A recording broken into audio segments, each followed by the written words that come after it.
Hello, A-Pushers. I hope you're doing well. This is Mr. Lawback, and this is going to be a video about the Gilded Age politics. The book titled The Gilded Age by Mark Twain, who was also known as Samuel Clemens, that was actually his real name, in 1873 detailed the corrupt nature of politics in the United States during this time. And the name stuck. It became known as the Gilded Age. It turns out this was pretty accurate. Now remember, something that's gilded is covered with a thin layer of gold covering up what is below it. While things look like they were good on the outside, there were many underlying problems throughout society. This included in the government. Keep in mind that Mark Twain was very cynical of government leaders throughout his life, so his cynicism was not really surprising for those that knew of him. Some big examples of corruption in the government early on in the Gilded Age are things that we've already talked about. President Grant's credit mobilier and the whiskey ring were two examples of corruption. Remember, Grant himself might not have been corrupt, but certainly people that worked in his administration were. The Compromise of 1877, which gave the presidential election to Rutherford B. Hayes over Samuel Tilden, was also seen as corrupt by many, as Rutherford B. Hayes promised, in order to be the president, he promised he would pull out the federal troops in the South. This would formally end Reconstruction, which he did. This is known by many as another, quote, corrupt bargain. Corruption during the Gilded Age was at the national, state, and local levels. So there was no level of government in our federal system that was immune to this corruption.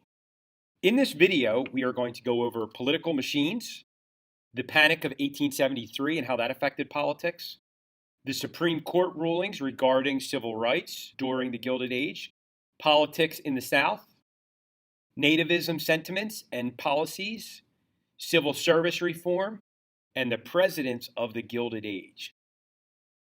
So you can't talk about the Gilded Age politics without first talking about political machines. So what were political machines? They were these local and state level government officials, politicians that were part of the government that seek to win elections by doing favors for voters in return for getting their vote. Now, what were these favors? They included giving them jobs, a place to live. Oftentimes, they were immigrants, these potential voters, and they were given a quick pathway to citizenship for their votes. These were very common in major East Coast cities, in New York and Boston, and even here in Philadelphia. Tammany Hall was a Democratic Party political machine in New York City. The leader of Tammany Hall was a guy named Boss Tweed, and he was the ultimate symbol of political corruption in political machines during the Gilded Age. As a matter of fact, Tweed stole over $200 million from New York City, the taxpayers and the government, through bribes, graft, which is a form of fraud, and fraud. Thomas Nast was this political cartoonist of the time.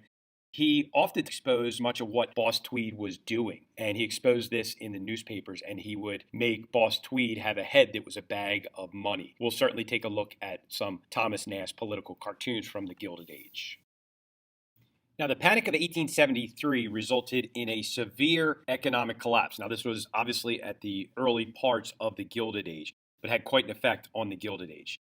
Now, the panic was caused by overproduction, overspeculation, and too much money being lent out by loaners to debtors. This panic was the worst economic collapse up until the Great Depression. Of course, that was worse. So it was quite a significant panic. Hit the hardest during the panic was those that owed money. These are referred to as debtors. So people that have borrowed money from banks and similar types of institutions, they were the hardest hit by the panic. Farmers were big debtors. They had to borrow money for the expensive equipment, for the land. They had to borrow money up front so they could make money at the end when they would bring their crops to market. Farmers were big debtors at this time and actually still are today.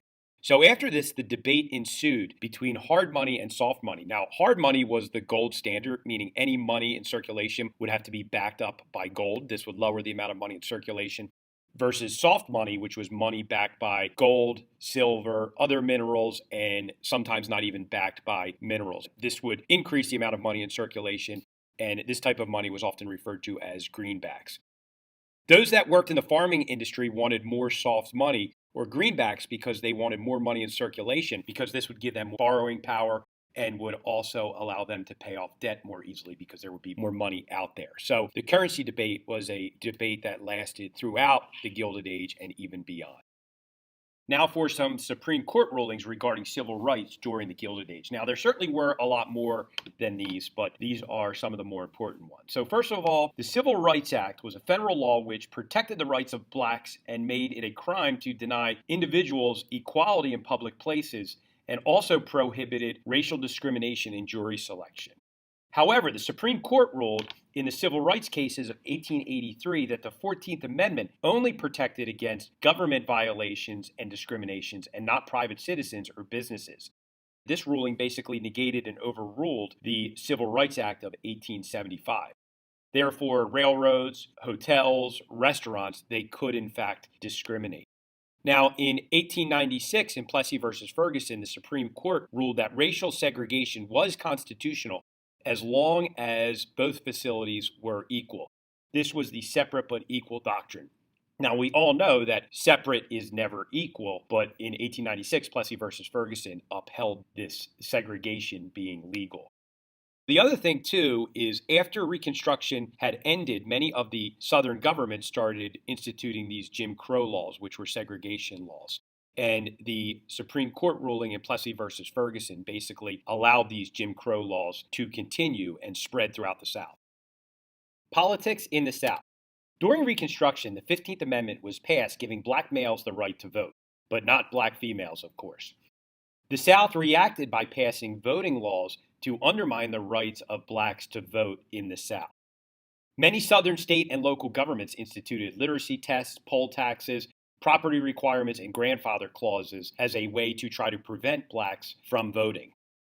After Reconstruction had ended, many of these Redeemer governments, which were the white supremacist governments of the Southern Democratic Party, once again took over power, which ended many of the strides that blacks had made in holding elected office during the earlier parts of Reconstruction. Nativism sentiments and policies. So first, what is nativism? Nativism is a political ideology that supports the interest of native inhabitants against those of immigrants, including the support of immigration restriction measures.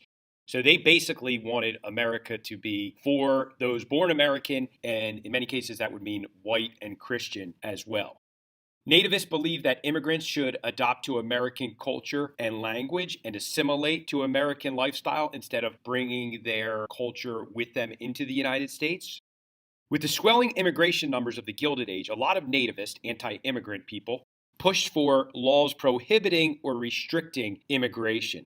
While there was a lot of discrimination against the new immigrants from Eastern and Southern Europe, the biggest target of the government were Chinese immigrants.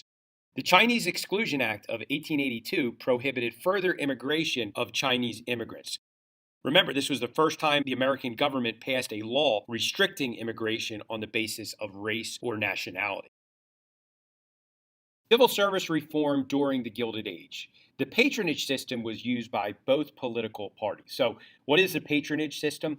Think of the spoils system of Andrew Jackson. This is when civil service jobs in the government were given to supporters. During this time, there began to be significant calls for reform to this patronage system or the spoils system.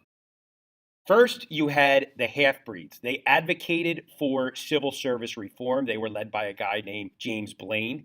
So again, half-breeds advocated for civil service reform. Stalwarts supported the patronage system and thought it was a good thing. They were led by Roscoe Conkling. Regarding civil service reform, a very important law, the Pendleton Act of 1883, which James Garfield supported, called for civil service reform and a competitive test in order to become a civil servant. Now, this was kind of ironic because James Garfield was a stalwart and supported the patronage system. Now for the presidents of the Gilded Age. Here's a list of the presidents of the Gilded Age. As you can see, there are Democrats, there are Republicans here. This is oftentimes referred to as the era of forgotten presidents. And these are the forgotten presidents, not the most notable presidents we've ever had. They are called the forgotten presidents because during this time, both political parties basically ignored the political and social consequences of industrialization. Now, both the Democrats and Republicans favored laissez-faire, meaning a true free market economy, and they favored pro-business policies. Now, here are a few quick things about a couple of these presidents. So, Rutherford B. Hayes, who is considered to be the first president of the Gilded Age, In addition to ending Reconstruction, he also sent federal troops to break the Great Railroad Strike. This was considered a very negative thing for organized labor, again underscoring how politics during this time favored big business over laborers.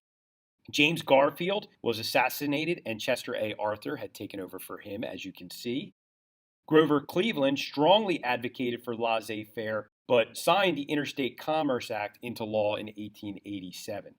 Benjamin Harris was the grandson of a former president. He advocated for higher tariffs. So the big takeaway from these forgotten presidents of the Gilded Age was that none of them really did anything to try to fix the problems that were being created by the Gilded Age. And it wasn't one political party was better at it than the other. Neither really did anything about the challenges that faced society regarding the Gilded Age.